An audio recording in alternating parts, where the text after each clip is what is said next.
Isang mapagpalang araw sa inyo mga kababayan. Andito po ngayon ang inyong lingkod, si JP Bentong TV. Ngayon po ay sasamahan po ninyo akong kapanayamin ang pamilyang nakatira sa bahay na trapal na si Kuya Armando at Ate Ana. Dito po sila nakatira sa maliit at tila tagpi-tagping bahay na gawa sa mga pinagsama-samang trapal at sako lamang.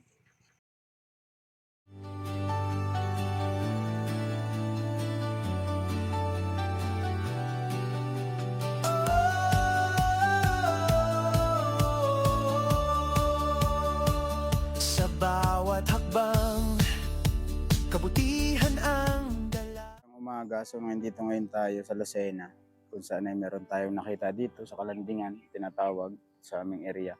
So may isang pamilyar nagtira dito.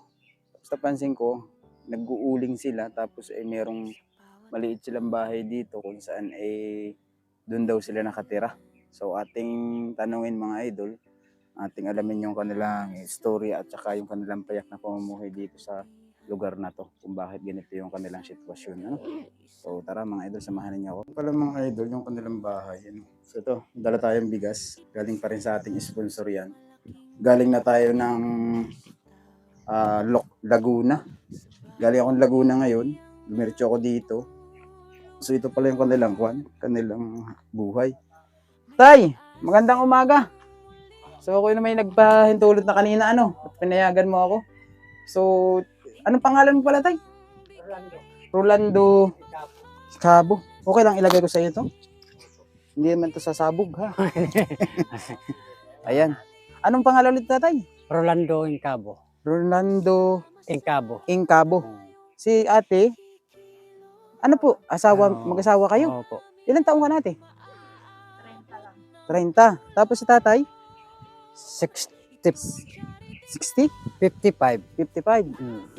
So tayo, kuwan lang ako na kasi marami na rin narinig ko dito na dito daw talaga kayo nakatira. Totoo ba yun? Opo. So matagal na po kayo dito? Matagal na po. So matagal na. Ilan? 20 years na kayo dito? Oo. Tapos anong hanap buhay ninyo? Yung pinaka talagang Mga kalakal. itong uling. So itong uling po ito, saan nyo kinukuha ang mga kahoy? Dito lang po sa mga tabi-tabi, mga ginatapon. Ay yung mga tinatapon galing sa mga basurahan. Oo. Tapos iniipon nyo, inuuling. So itong mga idol, ito yung naging hanap buhay ko rin. Okay, maliit pa. Pero talagang sa gubat, yung kanila, parang naging retaso na lang sa mga giniba na bahay.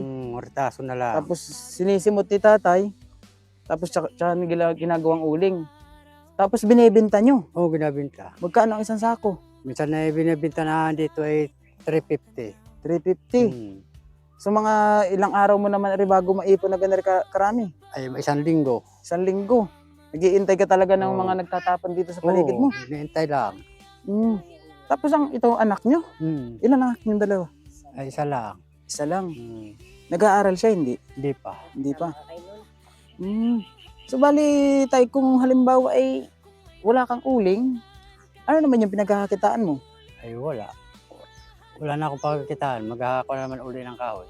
Mag-iintay ka? Oo. Tapos ito, napansin ko marami kang nakatambak na mga sirang rip ata. Ito ano? Oo, sasiray. Bali yan ay kinakalakal nyo. Oo. Binibinta nyo rin.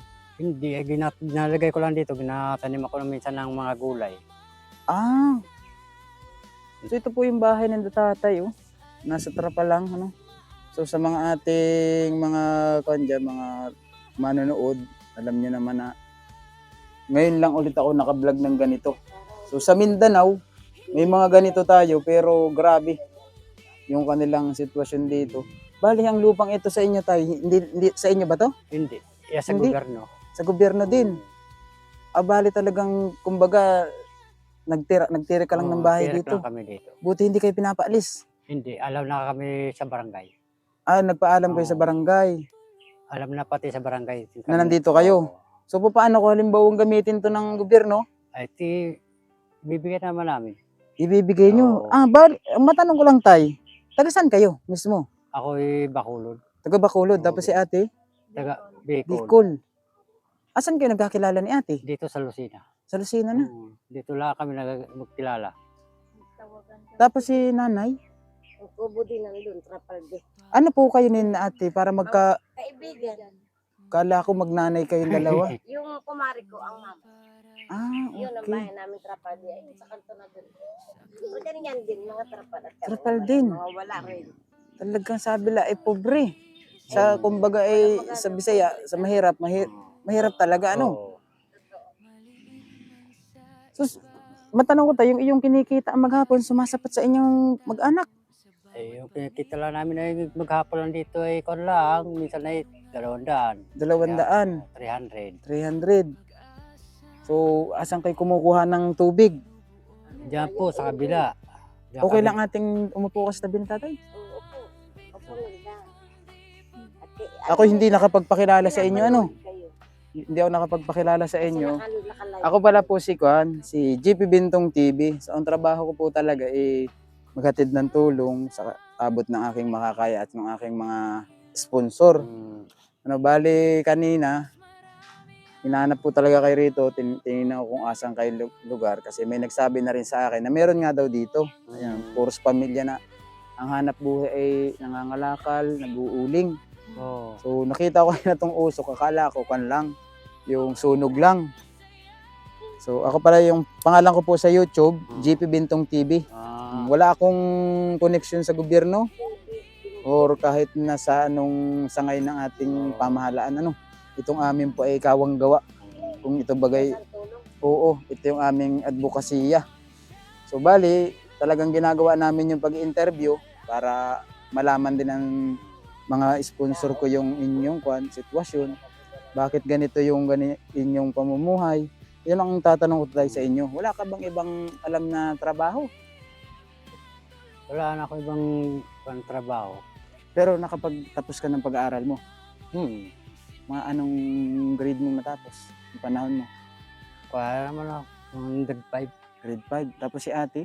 Anong ulit pangalan ni ate? Ana. Si Ana. ate Ana. Okay lang ba ilagay pakidikit na lang dito? Anak. Bali si ate Ana ay 30 anyos tapos si tatay ay 55. 55. So dito raw sila nagkakilala sa Lucena. Yan, meron silang isang maliit na anak. Hindi pa nag-aaral. Anong edad na ni 4. 4 na taon. 4. Alis sa bibi, baka naman siya. Malapit na siya mag-grade 1. Ano? Hmm. So bali talagang okay lang bang makita ko yung bahay niyo? Oo. Tingnan. So yun mga idol.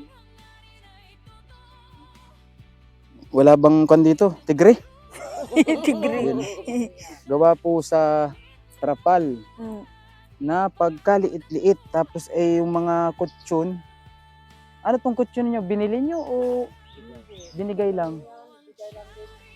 Ito mga idol. Dahil nga po sila ay nakitirik lang dito sa lupa ng gobyerno. So yung kanilang bahay siguro eh ito lang yung kanilang na-produce. Yung talagang kaya ni tatay. Bumili lang siya ng trapal. Tapos nilagyan ng 2 poste sa pinakaitaas para maging silbing bubong nila yung trapal dyan. So hindi naman na tayo bago sa ganitong nakikita natin sa ating mga video dahil marami din naman tayo mga na-vlog. Pero ito guys, hindi ko lang alam pag ito tinamaan ng malakas na hangin baka mapunit yung trapal ni tatay. Totoo yun. So bali may ilang taon na kayong nakatira dito ulit ay? 20 years. 20 years na kayo dito. So matagal na kayo magkakilala ni Ate Tagal na. Ana? Matagal na. Tagal na. So naalala ko ba't si Ate Ana ay hindi rin nakapagtrabaho ng maayos. Ay, ang hanap buhay lang yan dito ay nagkatinda ng mga gulay. Gulay-gulay lang ako. Nagtitinda silang gulay. Buti ngayon wala kang tinda ate. Pahinga. Pahinga. Tapos ikaw tatay, talagang ito na yung mismong kwan. Ayun lang itong aking gawa. Ang trabaho ko. So ito po mga idol, hindi po ito pinutol ha. Baka question na naman tayo ng DNR. Hindi po nila yan pinutol. Yan po ay galing sa mga retaso. Yung bagay tinapon ng mga Basurahan. tao sa basurahan. Pinupulot ni tatay para magsilbing gawin niyang uling. Na siya naman yung ibibinta na minsan daw. Magkano isang sako tayo, benta mo? 350. 350. So yan ay mga 1 linggo mong iniipon. Isang linggo. Sa palagay mo, mga ilang sako yan? Mga 6 na sako. Mga 6 na sako. Huwag lang maabo mamayang gabi. Hinaabo yan. Hindi na maabo. Oh, Ay mamaya, pag magbutas yan, maabo yan. ay alaga na po yan. Binabantayan mo rin. Bibi, madumi naman yan. Kala ko sabi, pagkagatong daw ng ulingan ay tutulugan. Ay, pero abo na yun. Maabo. Oo. So tayo, meron pala akong dalang konting tulong sa inyo, no? Oo. Ipagpasalamat nyo na lang siguro ay sa taas, na sana ay meron pang mga taong makatulong sa akin na may makaabot pa sa tulad ninyo. Kasi hindi lang naman kayong tinatarget ko dito sa lugar na to, ano? So ito mga idol, kuhain muna po natin yung ating dala para sa kanila. Meron tayong dalang bigas. So gagawin ko ng dalawa dito sa kanila. Kawawa din yung kanilang sitwasyon dito. So salamat pala kay pare ko nang dahil sa'yo. Anak Clarice ang pangalan ko Meron sa na naman birth certificate. tayong isang pamilyang matutulungan. Palayo ko At lang. siyempre, salamat din dun sa nagbili ng ating service na pinagkargahan naman natin nung pinapahatid na tulong ni Pare Col, di ba? Ayan.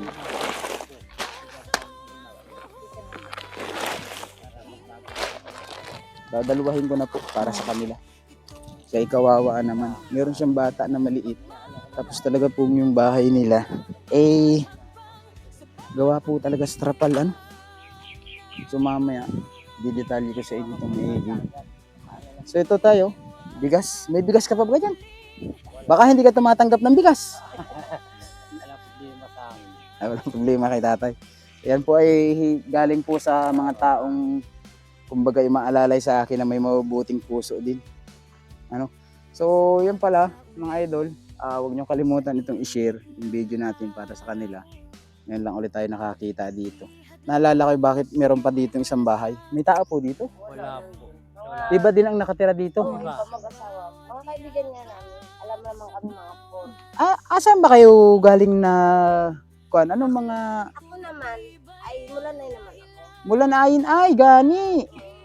Ay, matagal na rin ako dito. Hindi na ako. Hindi na ako pa ulit. Tapos hindi anong kayo ano bang tawag sa inyo may tinatawag tayo sa mula na yung mga tribo-tribo ba? Wala ba kayong tribo? Wala naman. Hindi kayo yung tinatawag na tawag dito ay mangyan. Hindi na. Hindi rin. Sila nga. So talagang natural na Tagalog kayo. Oo, natural. Kumbaga mahirap lang talaga ano. So hindi po sila Titinda ko ng tuyo ganito. Baka gusto kong bumili. pagkarami kong tuyo sa bahay Hindi Oo. kasi may tira Si pa. nanay naman May nagtitinda tira daw pa siya ng ako tuyo. kahapon. Mm-mm. Kaya ganito tuyo. So okay lang puntahan ka dun sa bahay mo? Pwede ba't ang hindi? Oh, sige. So si nanay pupuntahan din natin yung bahay ngayon. Tapos si tatay, Ititinda. kundi ito, pinakang sala nun at labahan. Asan kayo dito tayo nag-CCR? Damuhan. Dito, di pa ako kapagawa dito Oo. ng CR. Alam niyo yung sinasabi ni tatay yung CR nila? Ayun po yung tinatawag na CR ng pangkalahatan. Yung pinakamalawak na CR sa Pilipinas. Ayos yan. So ito po yung bahay ulit nila. Ipakita ko sa inyo. Ang ganda sa likod. Baka sabihin naman ninyo piniki natin yung kanilang bahay. Hindi po. Yan po talaga ay bahay nila. Ayan po. Ayan, dati kong bahay na yan. Ito yung dati mong bahay. Na bumagsak sa bagyo. Dito ko lang inayos. Ito yung dati niyang bahay, mga idol. Oh. Bali hindi na niya inayos dahil sira-sira na rin yung mga trapal. Kaya ang ginawa niya dito na lang siya tayo ng bago. Okay lang kayo mapicturan dito. So yun tayo na, maraming salamat ulit dahil pinaunlakan niyo yung aking pag-interview sa inyo mag-asawa ni ate. Si Ate Ana at saka si Tatay Rolando. So hindi ko maipapangako sa inyo kung kailan ulit ako babalik. Pero babalik at babalik ako dito. Lalo nakita ko na kayong sitwasyon ninyo dito. Hindi naman kayo siguro maalis dito madalas. Anong pinakamalayong nilalakad nyo rin pag umaalis kayo sa bahay? Dito lang dyan sa Tulipapa. Tapos balik na rin dito. So bali anong mga tindang gulay ni ating Tongkong. Nilalako. Talbos ng kamuti. Tapos kamuti. talbos ng kamuti? Asan ang gagaling ang talbos ng kamuti mo? Wala ka namang garden. Diyan sa kabila. Bali kinuha niya din. Nabili niya. Binibili niya kumbaga inaangkat tapos papatungan na lang niya. Magkano naman ang kinikita ni Ate Ana sa maghapon? 300. 300, tanggal na ang puhunan, hindi. Hindi pa. Hindi. Magkano puhunan mo sa 300 na yun? Pag binibili mo yung mga gulay, bago mo ibenta, Kalahati ang puna. Ang 100. 100. Mm. Tapos magkikita, pag naging pera lahat yun, magiging 300. Mm. So bali, kon lang, 200 lang kita mo. Mm. O at least may kinikita, ano? Kisa sa wala. Yung iba nga nandyan lang sa kanto, namamalimos. At least yung sa inyo, kahit pa paano, lumalabang kayo ng patas. So yun tayo, maraming salamat ulit, tsaka kay Ate Ana, ano? Mm. Ayan guys, oh, yung uling binulkan. Yung tinatawag na uling binulkan. So ito mga idol, ano, maraming salamat ulit. Yung meron na naman tayong panibagong pamilya, bigyan ng tulong na abutan natin. So yun pare ko, thank you very very much dahil sabi ko nga sa AUA, agad nating ilalakad yung iyong mga padala.